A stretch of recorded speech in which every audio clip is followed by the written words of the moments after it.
feel like a big part of VR is this sort of escapism or creating separate worlds. Do you feel like that has anything or has a sort of relationship with mortality and the way that we think about death? Yes, absolutely. This is so up my alley. Awesome. So let's start with the beginning. Yeah. A very good when point. I was about 6, this is not a joke. Like at the very beginning. I promise I will end with VR. It can be about whatever. This doesn't have to be like a specifically about VR podcast. I'm just sure those things will come up. Yeah. So there was this question that I grew up with that I have no idea how it popped into my head. I think probably because I was kind of a lonely child, to be honest. And it has followed me until today. And it's absolutely behind my interest in VR. And that is, why do I have to be me and I have no other choice? This was something that really it was the most profound, mind-boggling thing I had to deal with my entire life. I tried to ask my grandparents. I grew up with my grandparents. No reaction whatsoever to this question. It just didn't register. And I couldn't really express myself quite well either. But I was like, if people were calling me Andreea, and I don't have any kind of psychiatric thing where I'm not like there's certain things where people have a hard time identifying with who they are and so on. I am not diagnosed with anything, and I have no problem identifying with Andreea.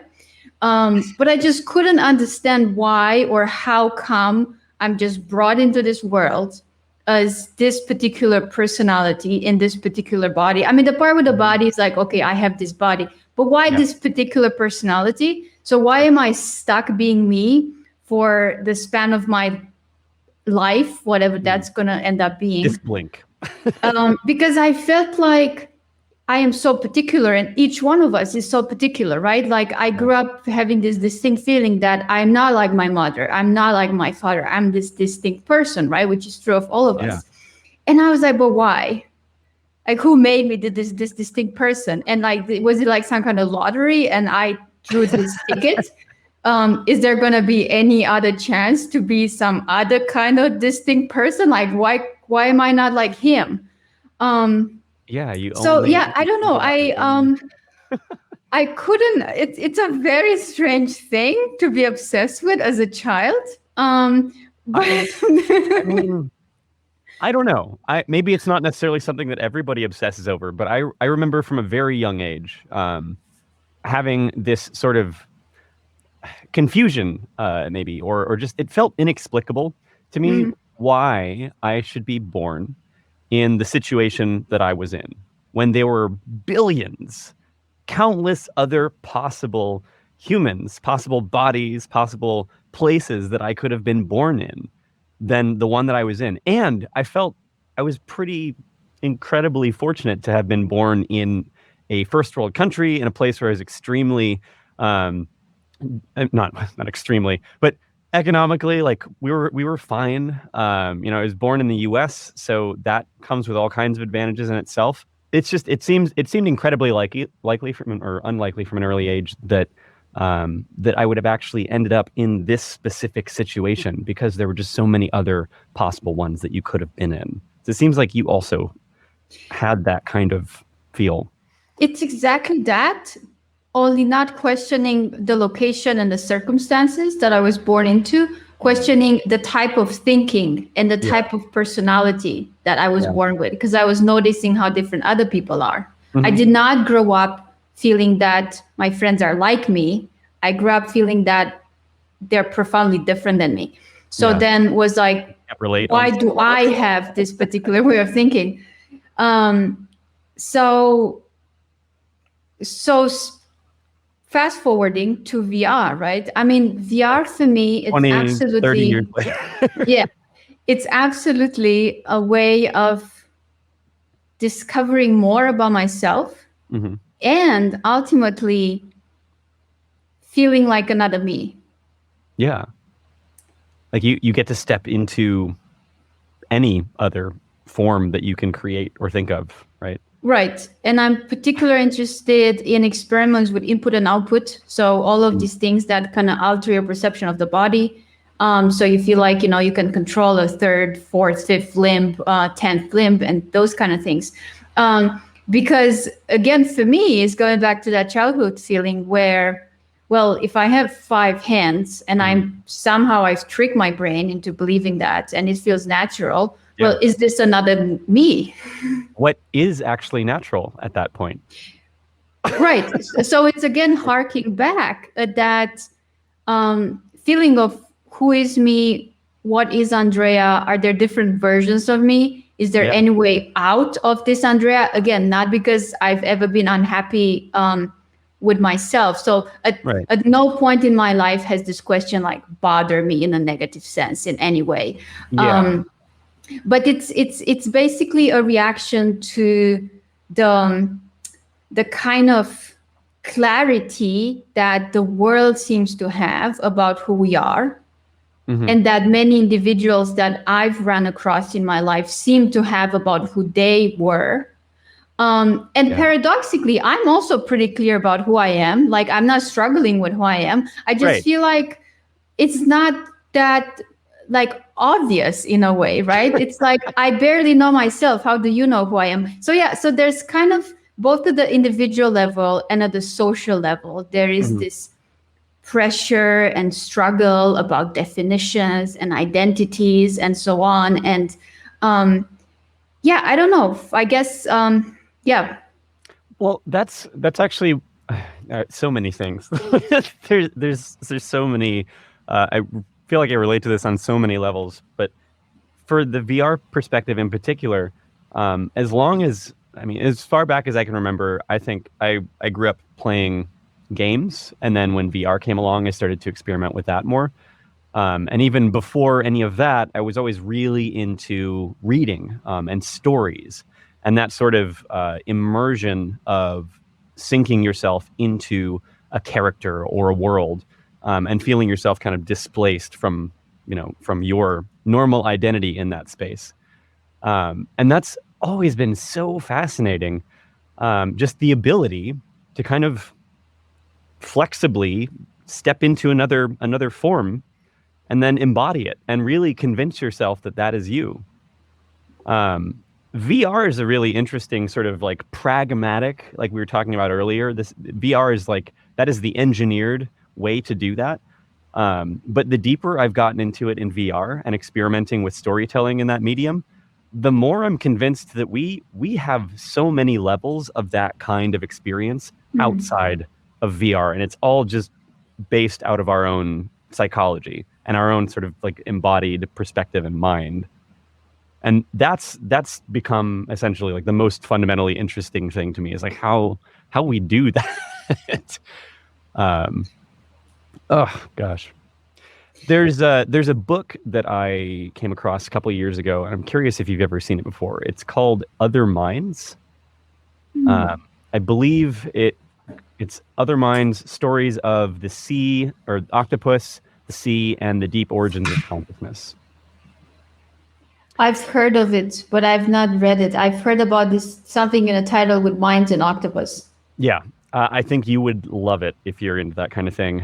Whether it's, I think I listened to it via Audible, and it was a really good one for like long drives, or when you're zoning out and just thinking while your body does something else, like a long run. But the really interesting and I think relevant aspect of that book is just that it talked so much about this person's experience with octopuses, and cuttlefish, all of these different invertebrates that are very far from us from like an evolutionary perspective. They're basically, I think the pitch that he's trying to make in that book is that they are essentially the furthest intelligence that developed from evolution, the furthest branch from us. So it's like the most alien type of mind or conscious being that you could encounter and try to understand how to communicate with and figure out how their brain works. And that, like, just thinking about that, so like putting yourself into the body of a creature that has 8 limbs that literally essentially have thousands of fingers on them or suckers, and just trying to wrap your head around what that would be like, having a thousand fingers to interact with the space around you, or being able to not only walk through doorways but fit yourself, your body that is a much larger size can then squeeze down and fit through, a tiny little pipe. And just being that sort of flexible in space, and then also shared with birds and other animals that fly, you're in this environment where we're not constricted to flat, one or two-dimensional space. Essentially, we can't really go up or down. But if you've ever scuba dived or free dived, snorkeled before, you get that sort of profound wonder at just being able to start exploring this three-dimensional realm fully in a way that we normally don't get to compute. Yeah, I have not scuba dived before, but yeah, I completely know what you're saying. And I read quite a bit about things like brain plasticity, and I read a lot of Daniel Dennett or Damasio or all of these neuroscientists turned philosophers to try to kind of see why are we so. Why do we have the ability to fool our brains? Why are our brains so easily fooled if we, put ourselves in these situations? And it looks like there is some kind of evolutionary reason for it. And I read somewhere also that we are of kind of like the mammals, the big animals on the planet. We are the most adaptable. We can live under almost any climate. We can change. We're omnivores. We can change our diet faster than any other kind of mammal. And that's kind of, and I think part of what makes us so quote unquote great as a species, right? And so prolific is that we have this embedded flexibility in the brain that other species might not have. So playing around with this kind of stuff in VR is completely, exploring that and taking advantage of that. Now, is there any evolutionary advantage to adapting to having 6 arms or 8 arms in VR? Probably not, but depends how you look at it, right? Well, evolutionary advantage in VR, or that translates back to real life. Maybe not real life. So I'll tell you. I tell you where I personally see the evolutionary advantage. I do see an advantage in acquainting yourself with what your brain can do and acquiring a certain flexibility of outlook when it comes to these issues. And for me, basically, it has opened up my mind a lot to what I was saying earlier, which is questions of definition. It gives you a totally different perspective over how we define ourselves and the categories that society uses to define us, and who, quote unquote, we really are, or what we really are from the point of view of our brains. Yeah. Which is something quite undefined and something very adaptable. So I personally believe that our deepest identity is in the ability to switch, in the ability to be many things and to have many types of identities that are quite flexible. And that goes from who we think we are on a personal level, emotional level, to the kind of bodies that we can learn to control in different environments, real or virtual. It feels like we are trying to, or through things like VR, we are kind of trying to literally transcend our bodies, which again, I think is why I really wanted to start out with mortality, and this sort of idea of being stuck in the standard human kind of condition, because I feel like VR is, in a way, literally trying to push at that. It's one of the ways that we're trying to transcend. I think transcend is too hard of a word for me because it implies going to another phase and leaving something behind. And I would not want to leave my physical body behind, and I'm not downplaying its importance in any way. I mean, our physical body is still in the real world, and we're still super dependent on, simple things like human touch to be happy, basically. So I don't want to transcend that in any way. But I do think maybe we should redefine the word a little bit, or make sure that we're like, because at least when I mentioned transcend in this particular case, I think transcend actually is the wrong word. XR, not VR, because VR kind of implies that it's like virtual and separate from the physical. But really, we're ultimately going in a direction where it's becoming more and more integrated, right? It's like this, it's the meta layer over top of normal reality, but really it just becomes another way of interacting with physical reality. Maybe the better word would be expand. Yeah, I like that. So we're not trying to transcend ourselves, because I mean we can't literally just leave the universe behind. We have to deal with this, at least the physical level of reality, but we're trying to kind of expand ourselves beyond just being purely physical beings. Like we're enriching the world in a way, with this kind of digital virtual layer over top of it. Yes. And I think we've been doing that for a while, even with social media, with the fact that we all spend crazy amounts of time on our phones these days. So that's for me the start. I think the difference that, I mean, obviously with writing and with art, they're so, let's call them analog kind of activities, even if you're typing on a laptop. But it's like you're driving the process 100% of the time, right? When you're writing a book, you're doing a painting. So like you're in charge and you are the author of that. But when we are transcending something or going beyond it by spending 5 hours a day on Instagram, we're not that much in control. We're actually under this kind of semi-addictive compulsion to keep scrolling. It's like a symbiotic relationship in a way, because we're not directing, we're pushing and pulling with this medium on a regular basis. Yeah, so the parts of VR that are most exciting for me are the kind of applications or games or experiences, however you want to call them, that do give this full control back to users.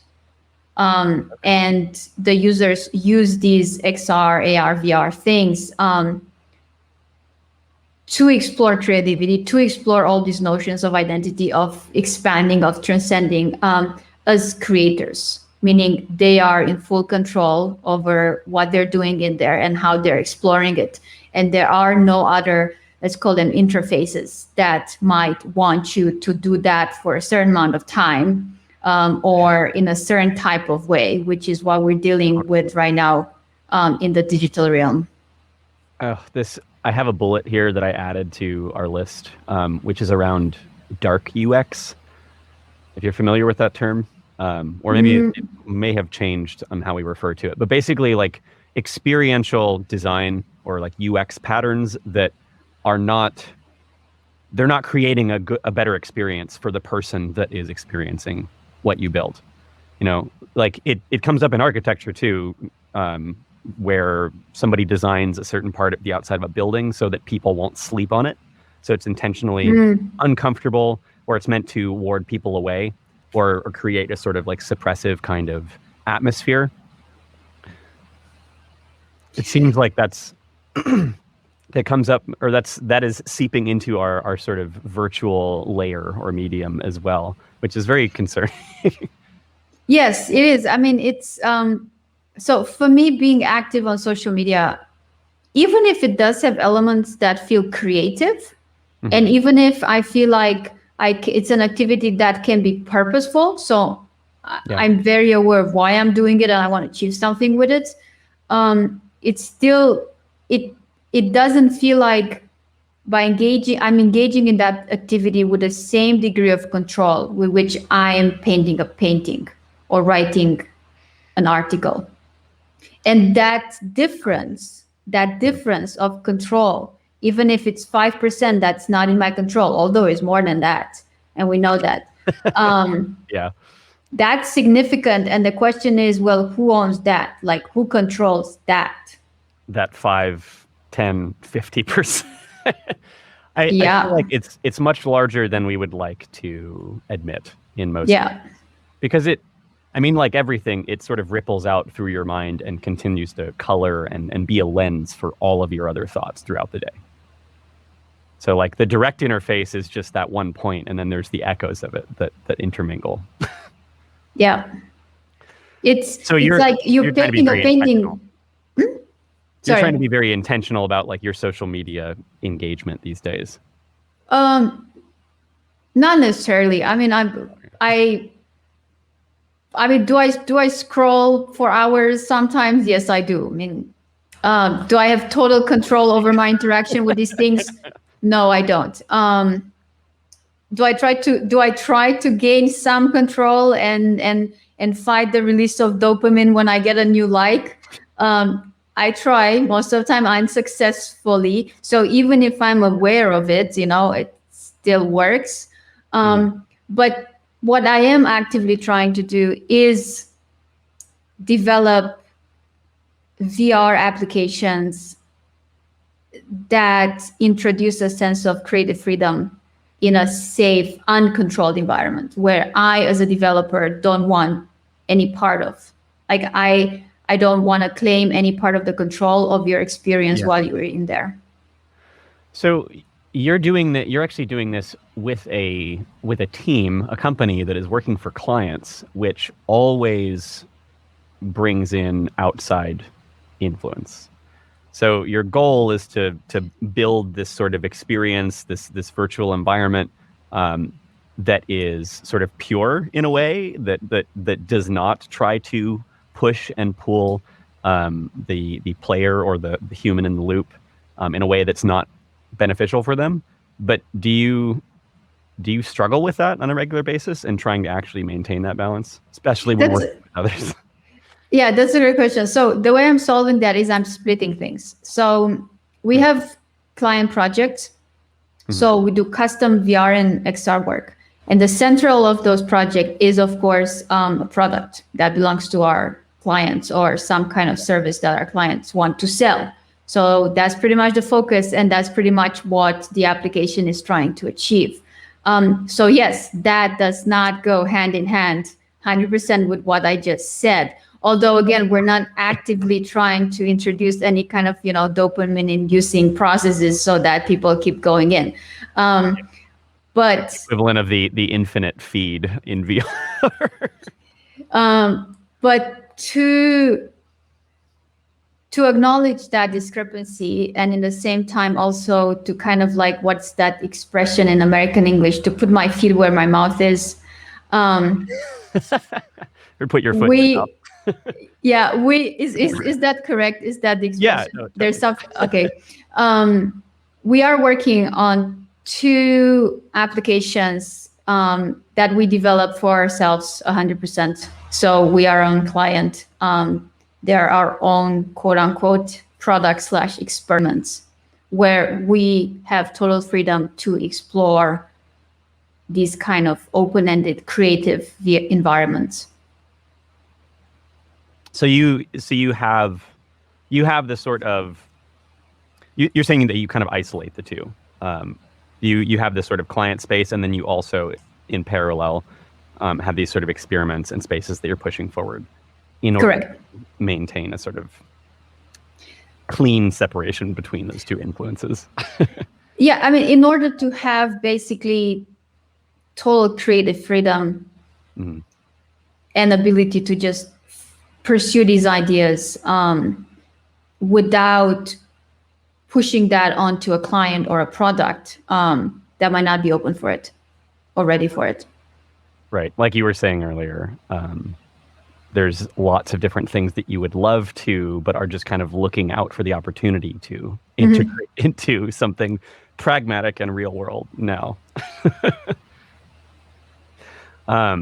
So you were saying, we were talking about getting a little bit into sort of spatial design and the way that that kind of influences experience. And this is something that I really would love to dig into more. I have a particular tweet from you, which is that architecture is made for humans, human and human bodies. That is, door size, hallway length, etc., is in a physical building are optimized for body size and its locomotion. So I'm really curious to understand a little bit better how your sort of experience in real, like physical, hard architecture and designing real spaces for people, which is, at least in my circles, I spend all of my time in the web and software. So everything from that perspective is they're flat interfaces. They're two-dimensional. Designers that build those interfaces and experiences, they're always working with two dimensions, and there are conventions for that. But architects, to me, are like one of the most important people that we could have trying to help figure out the interface for reality or for virtual reality, the sort of overlay on the real world, because you all actually work with that even outside of VR, you know, as just working with real buildings, and that is an experience that needs to be crafted. So how do those two things kind of relate to you? Like how does the sort of virtual side layer over real buildings, real architecture, and how do you think about that? Well, that's a complicated question. So I'm going to try to get into it slowly. So while our main focus is definitely XR development, we are all also architects, traditionally trained architects. And every now and then we do accept small architecture commissions, projects like little houses, because we're not ready to give up designing actual space, physical space. Right. Just like you don't want to your body. Yes, exactly. Yeah, absolutely. I never thought about it like that, but yes. And because just the way I see so much value in spending time reflecting how it feels to be in my physical body and spending time reflecting how it feels to be in some strange body in VR, I find the same value always comparing the experience of designing and experiencing physical space versus designing and experiencing virtual space. And we're at the very, very beginning of understanding the differences between these two types of spaces. I mean, what is virtual architecture? So from the point of view of a workflow, I enjoy immensely spending, let's say, 1 month just focusing on designing a physical project and drawing and sketching and using this 3D software to make something that I know will be physical. And then spend the next month working on virtual architecture where I'm using the same set of software. So I'm creating the same kind of forms and shapes and walls. But in the back of my head, I know they will never be physical. So do I treat them in the same way? Is there a different kind of process going on in my head when I make a wall? Is what this wall will become impactful from the point of view of my workflow and the concept of the space? And the answer is yes, absolutely. So there's that's where the fundamental difference happens, is like you build all of this space in thinking of it as a physical reality that this building is going to be constructed in, or this space. And then once you slip it into the virtual realm, there's some constraints that go away, that change. And like that's kind of what I'm curious of, like how does that change things for you? Or do you revise or start to think about it differently from that standpoint? So there are constraints that go away and different kind of constraints that step in. Yeah. The biggest thing we are chipping at right now is answering the question, what are people willing and ready to experience in terms of virtual space? Most people, if you are looking at platforms for VR education platforms and so on, or places where there are conferences right now, it's 100% skeuomorphism. It's virtual chairs and tables and walls that have windows in them. I mean, Why do you have windows in a virtual space? It's not like the cold is going to come in. So there's the need for maybe Make you feel openings. Yeah, maybe there's a need for Familiar. openings to have light kind of shadows and patterns. So of course you need to do some, you need to model and break and design that wall somehow. But there is no need for a window frame, right? So why is there a window frame there? And yes, the answer is the window frame is there because it gives people a sense of comfort and familiarity. Right. So what we've been seeing is the slow emergence of two kinds of audiences. So there are people who go into these virtual worlds to do something that has nothing to do with architecture. So they go to a conference, they go to a class, and they don't want to be challenged by the virtual environment. They want to focus on whatever it is that they're doing, and they see the virtual architecture as a background. And there's a small, intuitive and not the focus at all. Yeah, so it should be skeuomorphic. And there's a small group of people that I hope is going to turn into a growing community that are interested in, let's call it virtual architecture tourism, right? So they're interested just the way you go to see whatever your favorite piece of architecture is on vacation. They're interested in the human experience of being in a certain space that challenges you, either in a positive way, as in it's just pleasurable because of the forms and the patterns of light. So you approach it like a beautiful painting, but it's kind of like a three-dimensional type of art. Or they just want to put themselves into these new situations, and they recognize the fact that architecture or spatial design is capable of doing that. I feel like the big fight that I'm fighting is to bring this to the table as a proposition, because most people see like narrative and storyline and the kind of things that usually are the essence of a game and game designers as being something that puts you in that new situation and not just space itself. And I believe space itself can do that.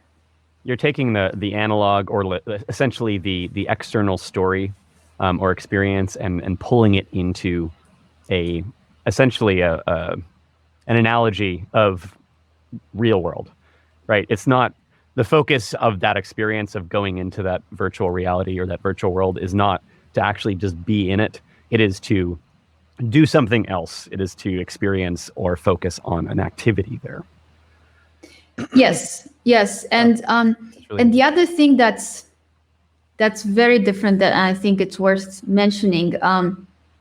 In physical reality, most of architecture is functional in a very strict sense, right? And we only rarely experience architecture which is there for the sake of introducing us to a spatial story, or is there for us to experience as art, or is there for us to help us expand human experience. Very few cases. Why? I won't go into why. And most people have actually never experienced. I was going to ask. You're going to ask why? Yeah, I was going to ask why. I love digging into why these things work the way they do.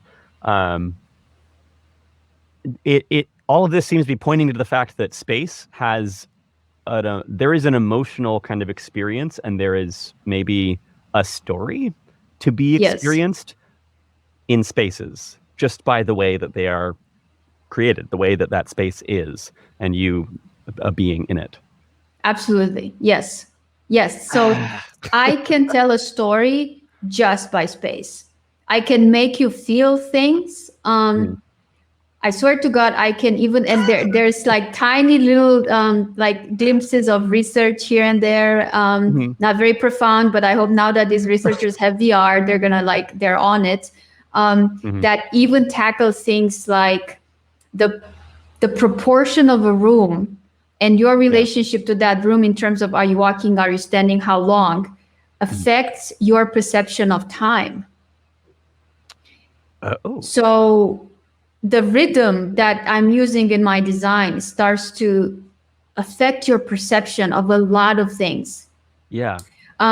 And then, of course, the way you experience space should not just be you're standing there. You should be walking through it, or whatever locomotion is in that If you're VR environment, which is standing in one another. place, nothing's moving. You're not really like, no, there's no change unless the space around you is moving, and then you are moving in it in a way. Yeah. So in VR, let's say it's kind of irrelevant whether you're moving or the space is moving.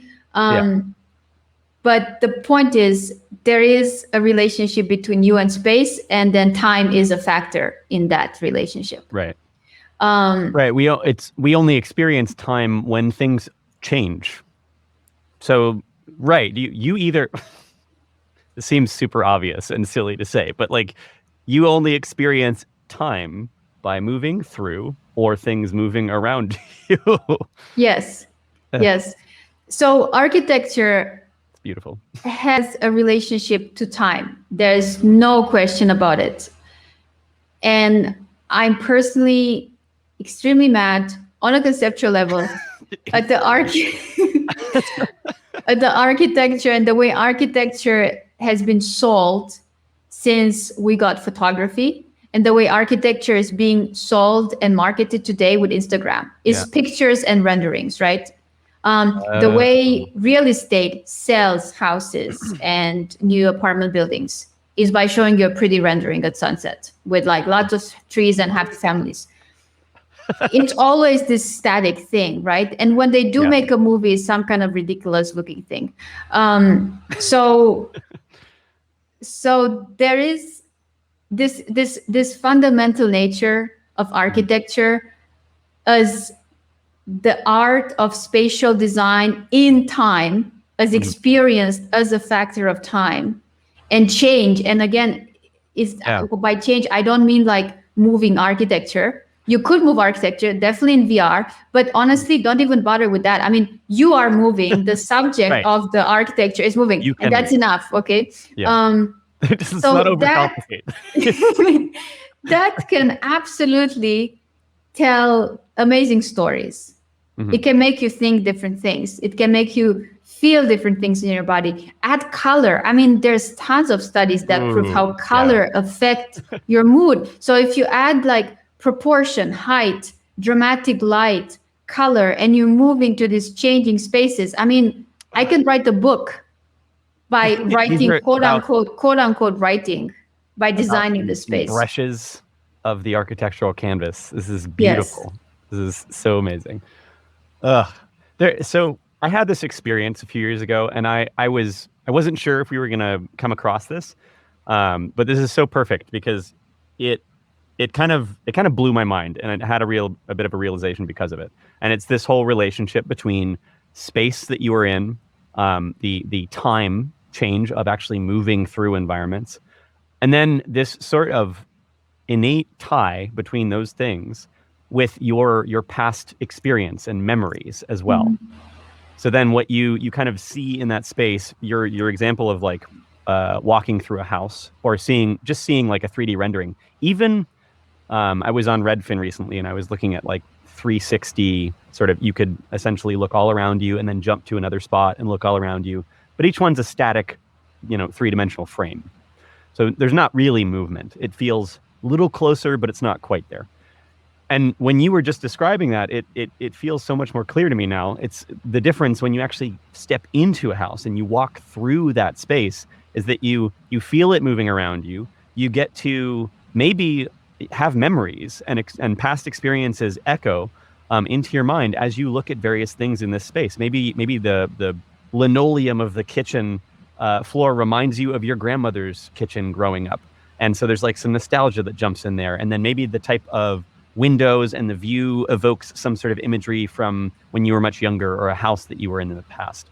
And so all those things become very, very intimate in a way. It's like you're not looking at a frame outside of your body. You're in it, and you kind of breathe in the space around you as you move through it.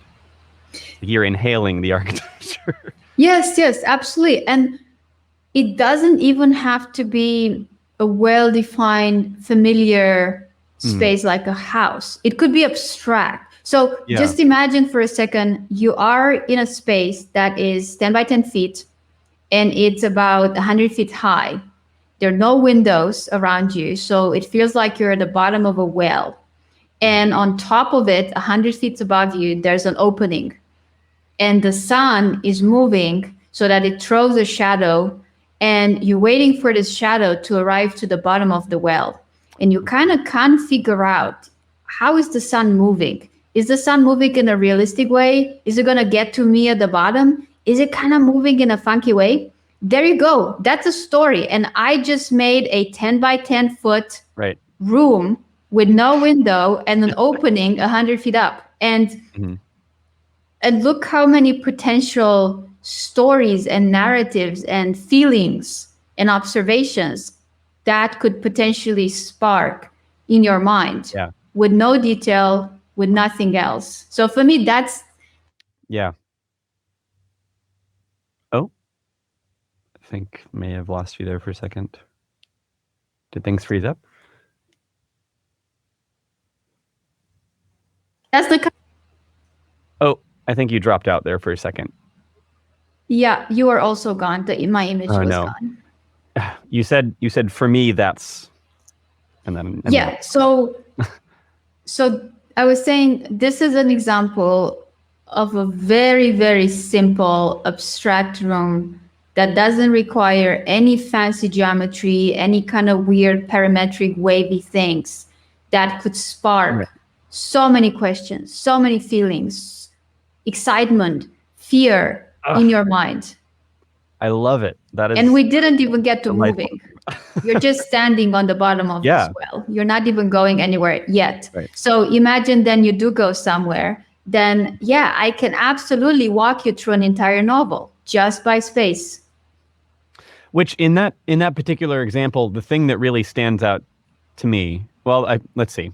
Let's break that down for a second. There's the static situation of just I'm in the bottom of what feels like a well, and there is light above me. But let's eliminate the movement for a second, and you're just you immediately, if you are thinking in time and not just frozen, you ask a question right off the bat. What is this place that I am in? And why is it light up there and dark down here? And that's just your inner monologue. So like you immediately start to craft a story and you now want to know the conclusion. And then you Absolutely. add motion above. Yeah. So, but you're right. Even without motion, right? Even just like Yeah. 10 by 10, 100 up. How did I get here? Mhm. And who am I supposed to be like Yeah. in this place? Which may not be exciting for very long because nothing else will change. No, but then the sun is coming and then other things Yeah, are yeah. happening. Yes. Have you this is I love it. This is the entire human experience basically. I'm convinced at least.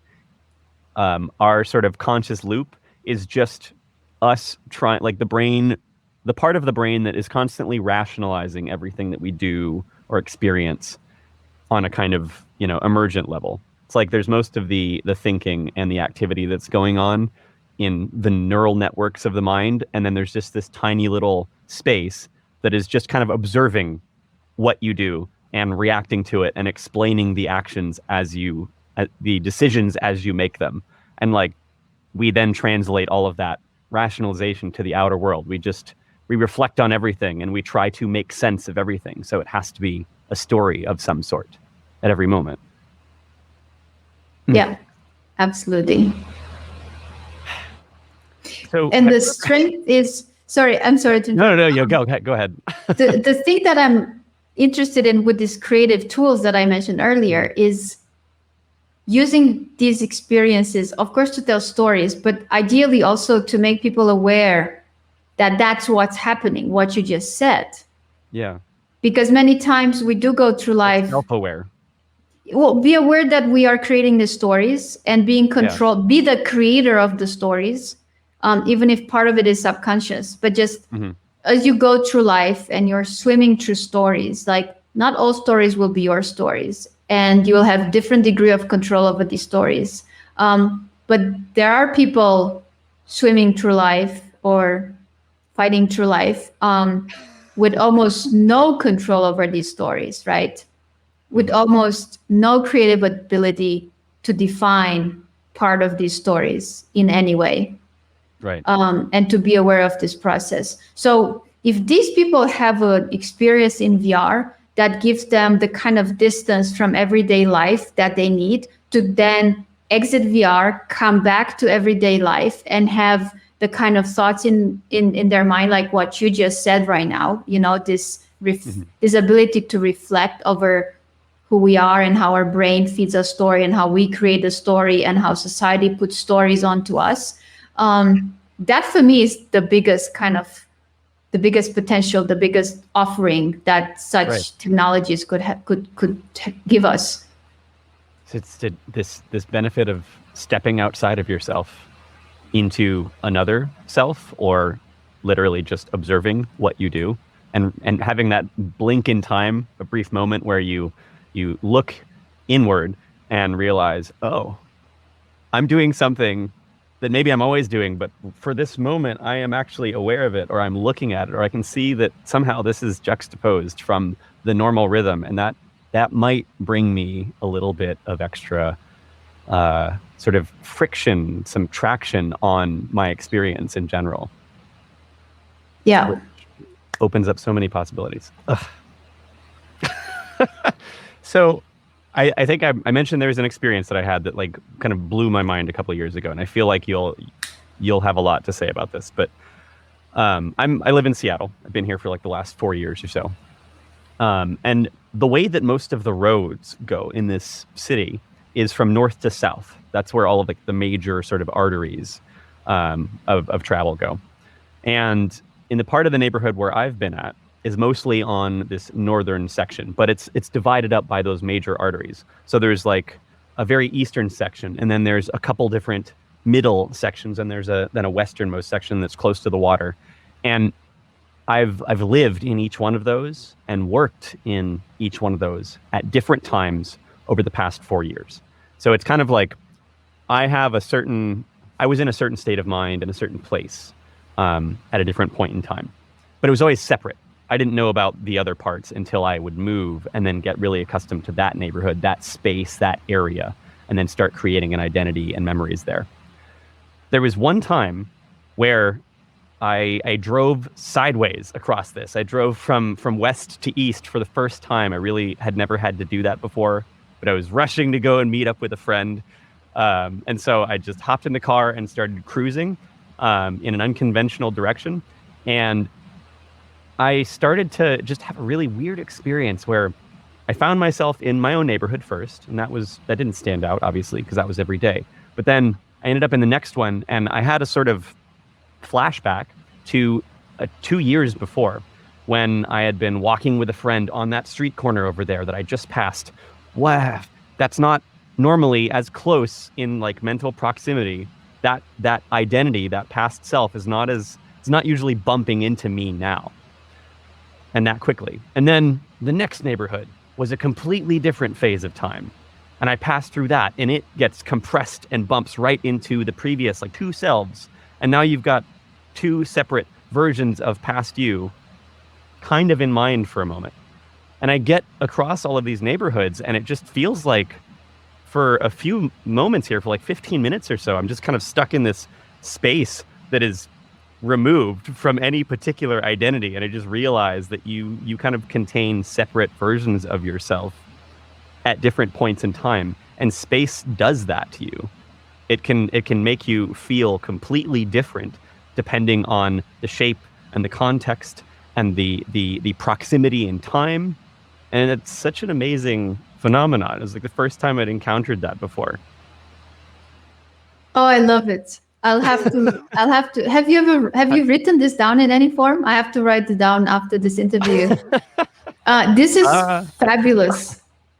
I'm reading a book right now in which the main point is to look at how, starting with philosophers, society has been dealing with space as a very abstract thing that lacks temporality.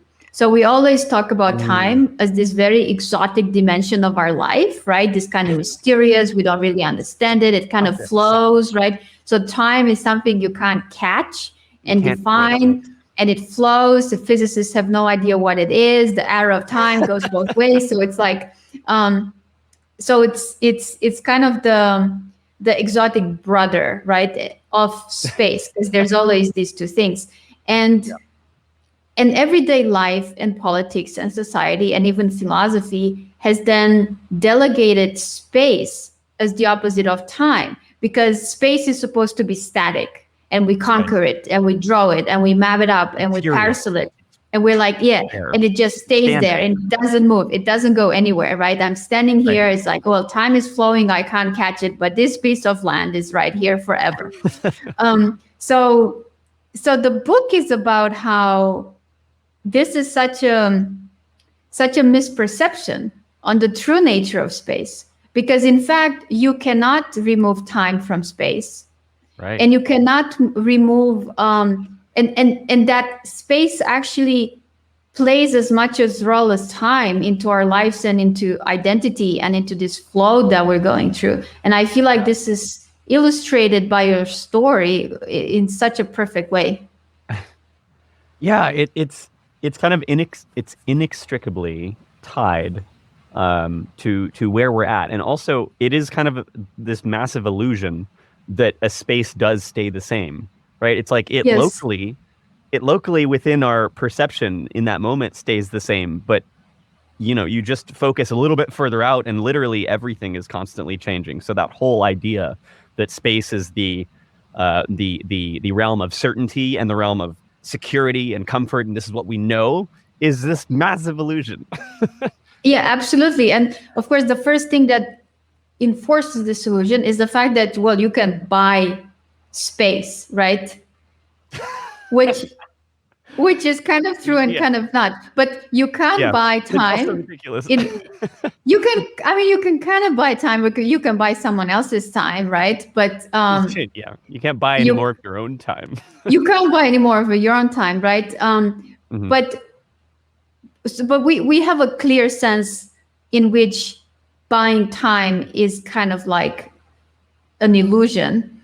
But it's very clear how you can buy quote unquote space/place as this kind of, regimented thing that we've conquered. Right. But yeah, you're right. Like, place and space are completely changing, and they can't really be owned in any meaningful way. When you design a space, you are telling a story, maybe, like, whether it's intentional as you're designing it or not, right? You know that a person is going to step into that room, or they're going to enter into that virtual space, and there is a sort of timeline or a perceived sort of progression that is going to happen. In the well example that you just mapped out, I mean, they're literally not moving anywhere, but there is a sort of story, or the time and space combination that happens there. So, like, do you think of designing spaces that way? Is that something that you really try to incorporate into this architecture, whether it's real or virtual? Yes, absolutely. And I think there's also a fundamental difference between time in a virtual space and time in a real space, right? That's actually at the heart of the difference between physical. I have to write this down. Yeah, you do. I'm really, you need to break that down, because I need to. What do you mean? There's a difference in the time between physical space and virtual space. Oh, sure. Some people about your story. So what your story made me realize in relation to this discussion. What is the discussion? The discussion is, what is the fundamental difference or differences between physical space and virtual space, right? Because I tell people I design physical buildings as well as virtual environments.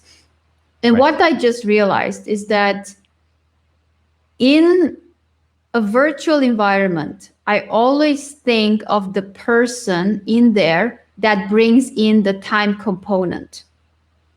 Right. If that well has no person in it, it just lives on my computer drive, Right. it has no time. It will stay like that forever. When the person comes in as the player or the user, they bring in time. They have a relationship with time. That space gets, even if nothing actually move, that space gets boring, dark, oppressive, only because for you, time flows no matter where Right. you are. Right. Whereas in a physical space, what you just said, physical spaces have time independent of you. Right.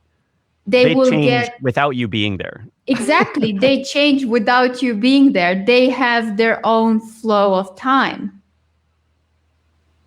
So you in physical spaces, we assume there seems to be that there are countless other streams of time and a sort of world outside of you that is changing in spite of you being there or not. Yes.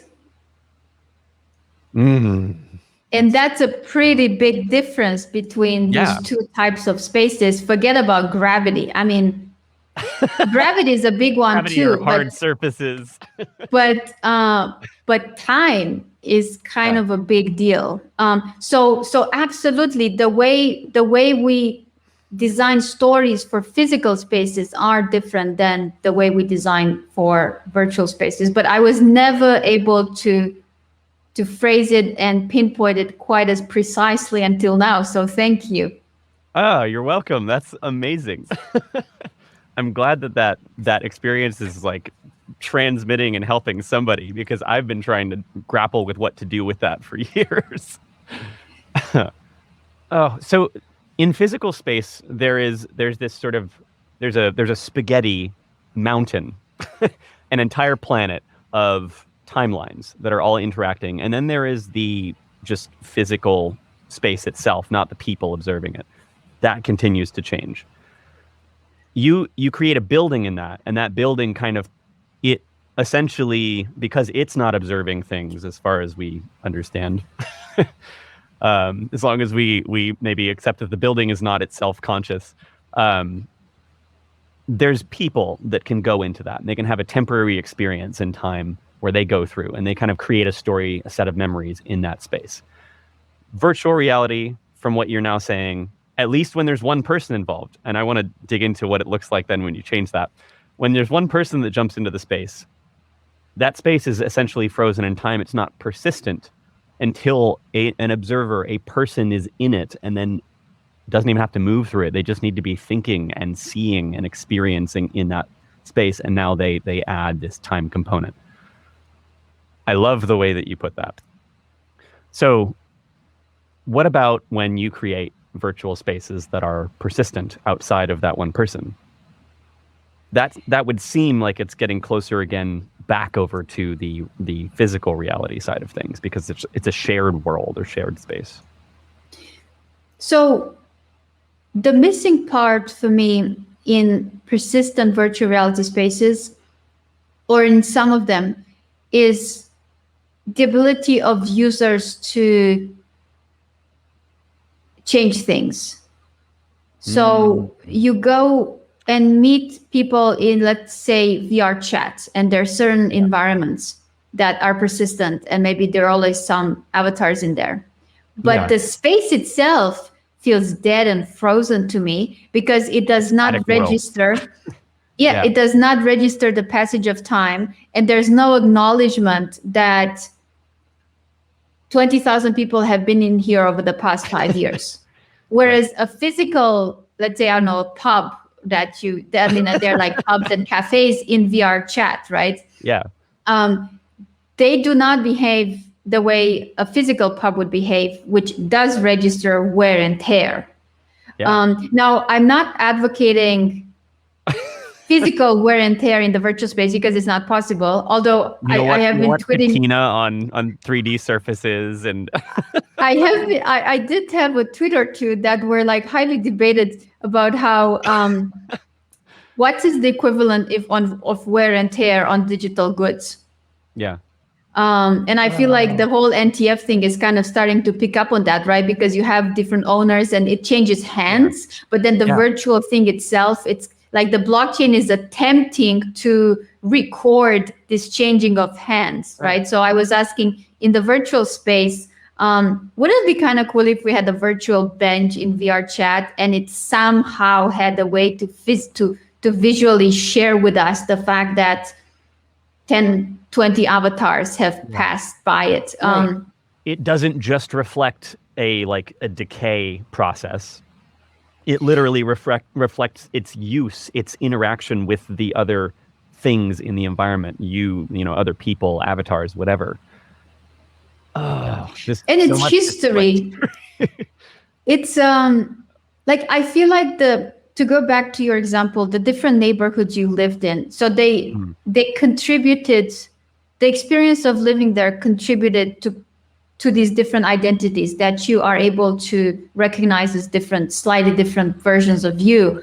And you felt different at that time. Yeah, and because it's a totally different emotional space.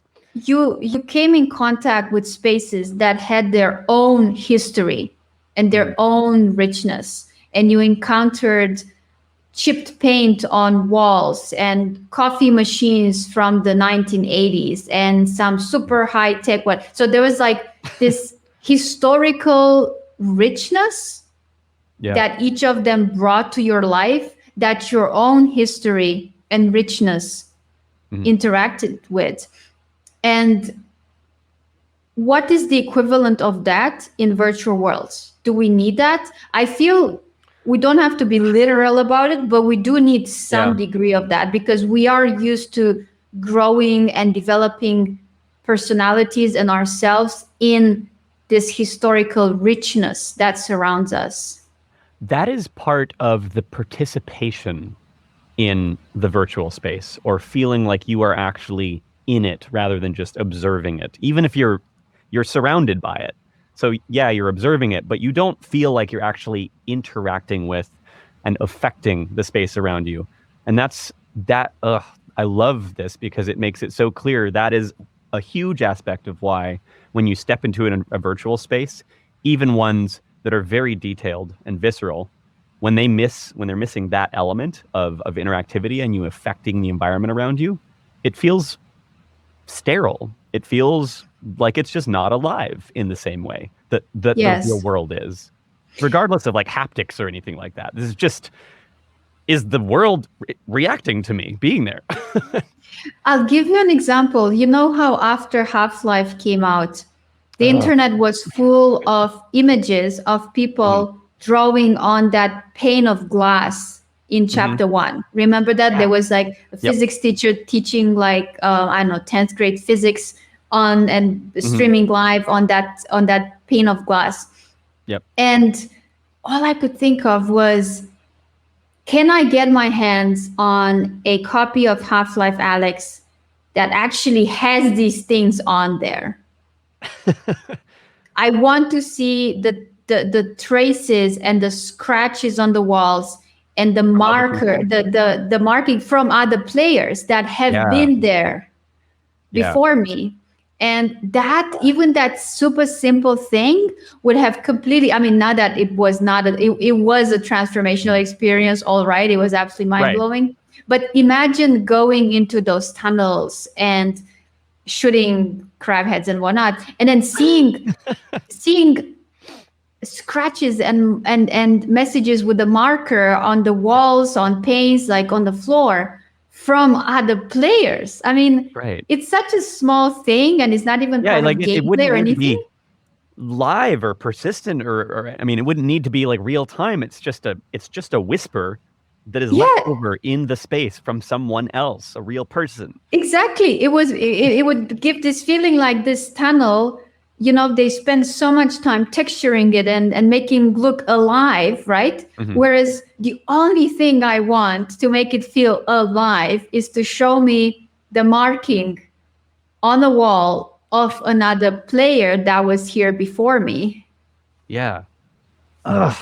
There's so many different things that are like clicking for me right now, but also this is just such a better. This is so much of a better way to articulate why a lot of the culture around like technology and sort of like capitalism and manufacturing and this sort of pursuit of the newest and shiniest gadgets, this is helping me to understand why it's always felt sterile in a way. And I've had this kind of instinct, but this kind of clarifies. It is really that those devices, all of those different implements, tools, whatever, the spaces that you go into, the games that you experience, they all lack this kind of spatial story that is imprinted upon the world by others interacting with it and using it over time. Outside of your awareness, it's like you have a little tiny window, a little story thread that you can for a second imagine what that person might have been doing, or like, you know, what caused them to do that thing, or like, why is there a weird chip in this device right there? Somebody dropped that on a trip in Brazil while they were taking pictures on a hike in the mountains. And you know, this you craft a story around exactly what happened there, and it adds so much depth to that object.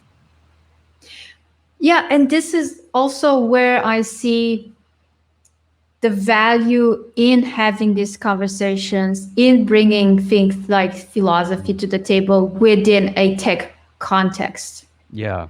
And not everyone agrees with me. Most people in tech I talk to, they say something which is always completely striking to me and almost leaves me speechless, which is, well, philosophy in the ancient times used to be what science is today, but now we have science, so we don't need philosophy anymore. Don't need philosophy. So that's to my understanding, that's how many people see the role of philosophy. Yeah. And for me, well, philosophy. I'm sorry? Science is the new religion. It is a techno religion. So people are very fervent. Right. And it's a sad story to me that so many people I meet that are so amazingly intelligent, and so many of them way more intelligent than me, don't see the role of this kind of analytical type of thinking in their lives and in their activities, right? Because they're like, well, we have science, so philosophy is just blah blah, and then we do tech, which is, you know, the leading paradigm of our world today, which is true. But I read a lot of philosophy, and all of these ideas do come from the philosophy books that I read. Honestly, you could read sociology, you could read like anthropology. So it's not like strictly philosophy. There's like kind of in the same, like basically social sciences, but social sciences is completely vilified in the IT world. So I do want to discrete numbers and finite conclusions. And if we don't know, we don't even look that way. Yeah. So if you've ever visited like a college campus in the US, I mean, the divide between people who study science and people who study social science, like, it's kind of shocking. On opposite sides of campus. And yeah, so I could just go into a whole rant about that because it makes me very upset. But anyhow, I want to use this opportunity to say there is value in the humanities and in philosophy and in this kind of introspective thinking for tech and IT. And I do the best I can being in this space to emphasize that and to offer examples to that effect. And I think people will be very grateful for that ultimately. It's so important. And I resonate wholeheartedly with the things that you're saying about that, because it feels for someone like me, I think I'm just kind of cursed. I can't not think about that stuff. Plenty of people are able to kind of shut that out, or they're able to just say, you know, you can kind of dismiss it and you can focus on the real world stuff that you know and that is here in front of you and that you can work with and you can do something with right now. It is practical. I think this is a theme that keeps coming back. But I feel like if you can't, like, if you're not allowed to look beyond what is certain and what we know and have established ways of doing things and that we have numbers to measure, you can't aspire to anything more than just working with what we've got right here. And what we have here is clearly not the whole picture. And it's what we can measure and experiment on is clearly a very limited set of things. But this whole sort of techno religion around, like, built around the ideas of science and around discrete information and knowing things for certain, and anything that is not certain should not be assumed. You just don't create beliefs about that, and you don't go there. It's so important that we deconstruct that. Like, I don't see how we're going to progress forward as a society if we don't start breaking those barriers down. Science has to evolve in that way. Philosophy, maybe when it was the old men with beards sitting on a hill in an acropolis and talking about things, or in ancient China, and kind of just philosophizing about things, but there wasn't necessarily a scientific basis yet. Like, that was in one point in time. Now we have the sort of tools of science, but we also, there's still, I guess you think of it as like concentric rings. It's like science is kind of the core. That's what we know. And then philosophy and sociology and all of those soft sciences are the outer purview. It's the stuff beyond the certain. And we have to keep shining light out that way. So, like, keep doing it. I'm with you. I also think there's a strong case to be made, which I don't see people making it, but I swear is there, that this kind of thinking and talking and philosophy is very practical in an IT context. And it's exactly what you said earlier, your observation that thinking of in terms of this concept of time and space and the human interaction and history made you realize why potentially so many tech products feel dry. And that sounds to me like a start of a potentially very productive and practical approach to changing and adjusting some of these products in a clear direction to speak more to human experience. Like, you could, if you had an actual product in mind when you said that sentence, you could actually call your product team right now and go into the meeting and start to work your way practically into introducing stories and this idea of history and connection into whatever that thing is. Totally. I think that's, now that we're talking through all this, that is totally why this whole direction of companies, at least in the United States, there's been a kind of marketing direction, especially speaking to the kind of millennial generation and forward, that you can't reach an audience for a product unless you have a sort of story or maybe a kind of self-envisioned lifestyle that the customer that you're talking to envisions themselves living that includes your thing in it.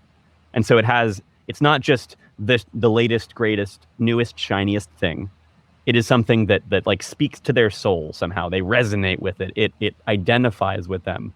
Or there's this really cool story of how you came up with the idea and created this thing. And that is really part of selling it to a person now. They need to know where this came from, not just that it is the best thing they can get a hold of. Yeah, I have mixed feelings about that. Like, it obviously works. Part where that's right or not?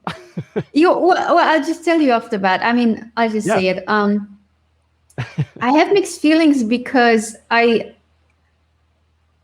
am also experienced, like everyone else, this shift in marketing strategy, right? Where you not sell the product, like what you just said. Everyone tries to sell you lifestyle, right?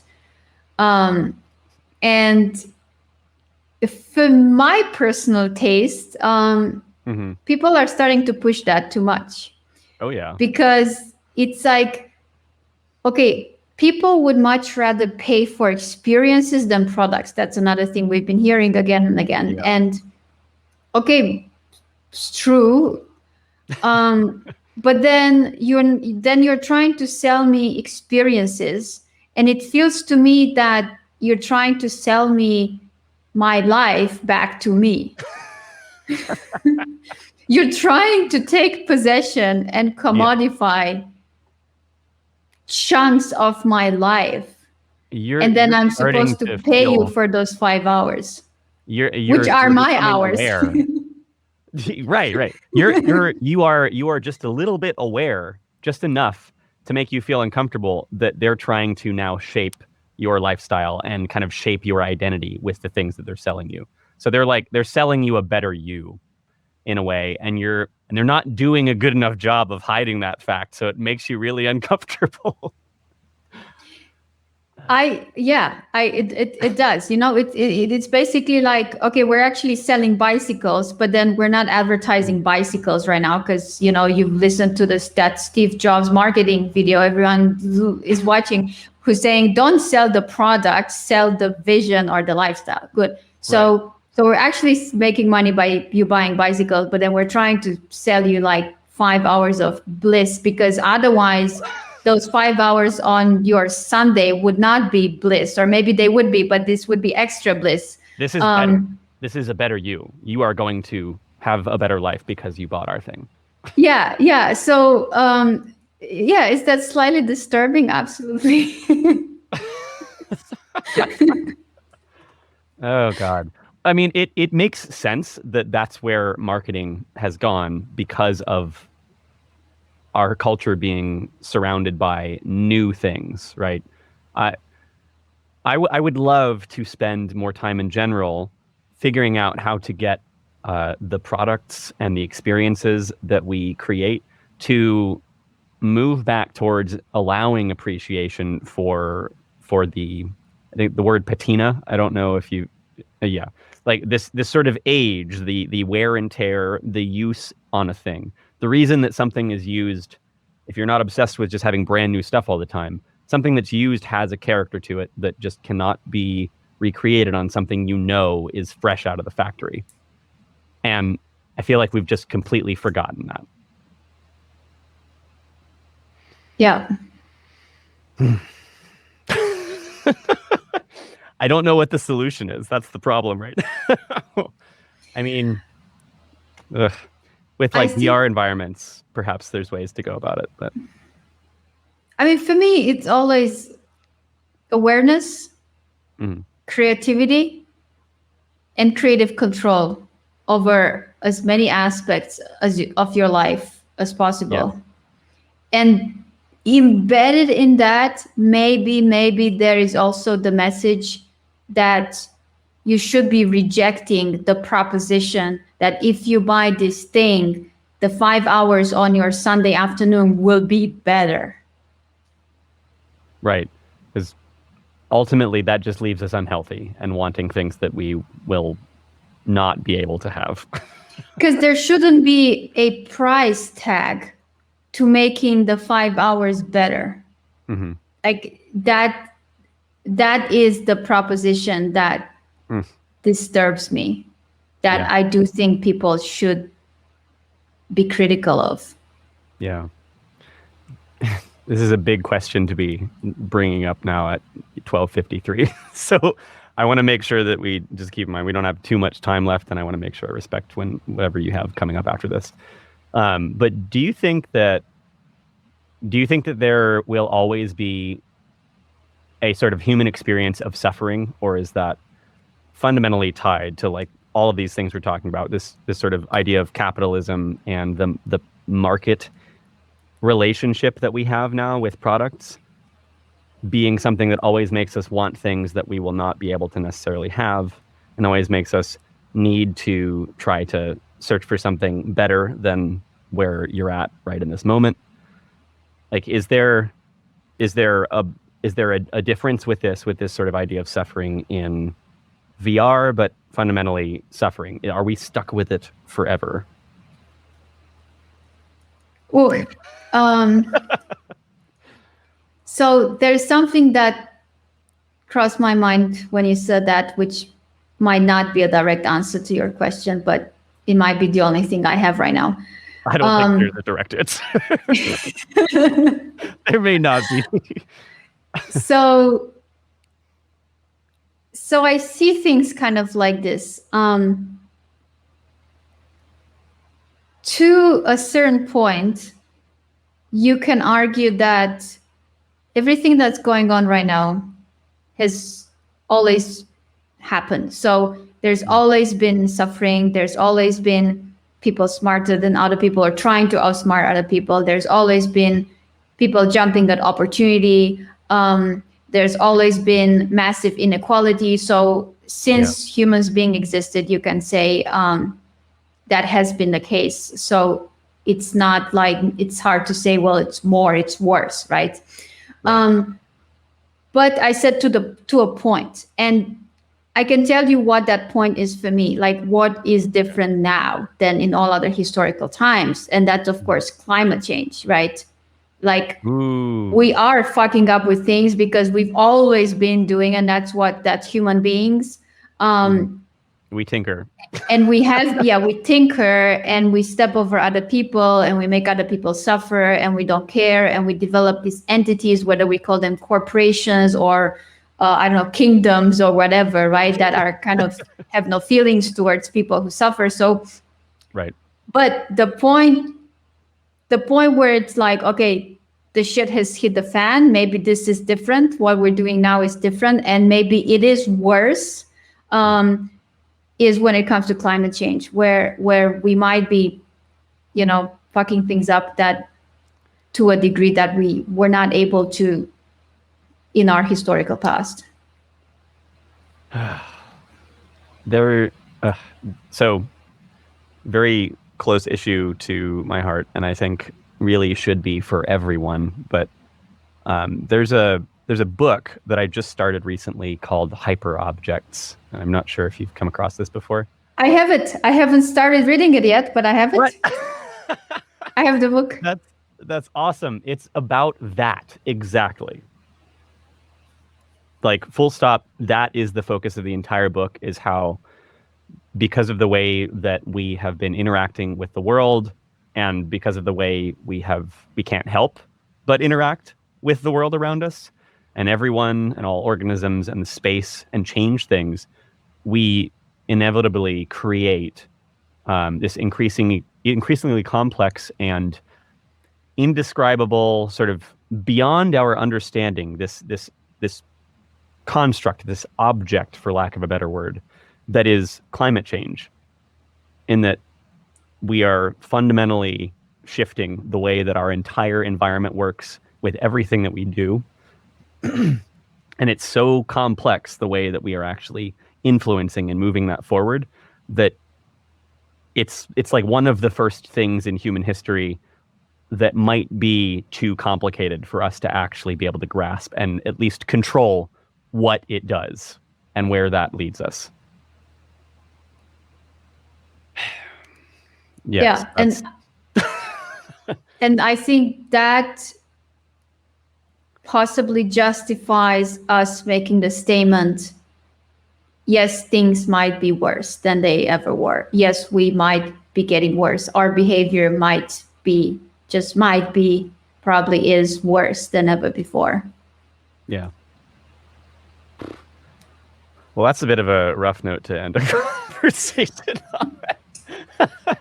Oh, I don't think that there's nothing we can do, right? I mean, we have plenty of agency in general, even if we don't understand the whole universe that we exist in, but we can still sort of react to it, try to adapt to it over time, and figure out, okay, if this sort of hyper object of climate change is the new sort of world that we are dealing with, then I guess I'm optimistic that we will figure out ways to flex with that, like we have before. It's a bigger problem, I think, than we've ever dealt with prior. Yeah, I would hold judgment on that. I think I err on the more pessimistic side, but yeah. Well, I think it's worth fighting it. That's for sure. No matter where you think things will go, it's worth, or there's a duty to fight. Do you think that that sort of virtual or this virtual layer or addition to the world, this enriching medium, has a part to play in that?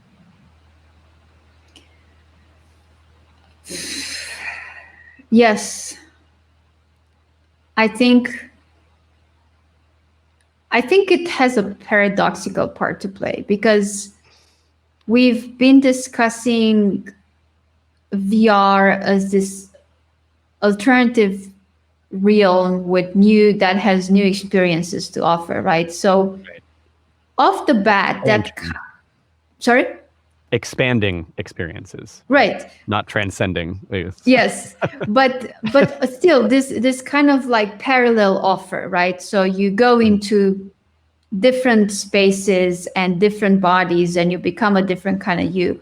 And Yeah. off the bat, it kind of sounds like it's the ultimate showing the middle finger to physical reality and nature, right? Because it's an escapism from Yeah. nature. And then all of us VR developers are kind of put in this situation where, okay, well, what do you answer? I mean, what do you do? Because obviously, I hope most of us are horrified of climate change, and Yeah. we are not advocating, living in a parallel reality.